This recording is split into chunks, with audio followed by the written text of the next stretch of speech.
Hello everyone. Today I'm going to show you how to locate your Florida collections, your English textbook and workbook online on your Schoology. Okay, so here is a typical Schoology page, right? You'd be in your courses. So in this case, I'm going into ACE, but I'm speaking to my ACE and my English 3 11th graders. So we're looking at the page here. And of course, there's all sorts of things down through that you can look at. And this is where you're going to find your book. You're going to go way down to the bottom. There's all sorts of things to look at. Khan Academy's here.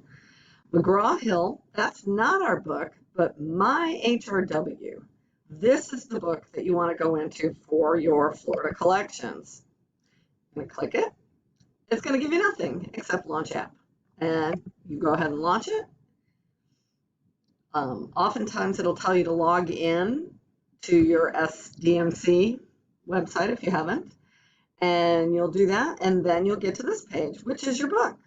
Okay, you will have assignments here. You might have grades here. I'm not quite sure how we're going to use this together.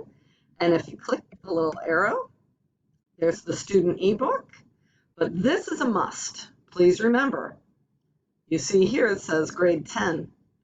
So you're going to need to hit the drop down and change it so that you get the correct book. And then when you go here and you hit the student ebook, you'll click on it. It'll think for a minute, of course, and all of a sudden you are in your Florida Collections book. Thanks.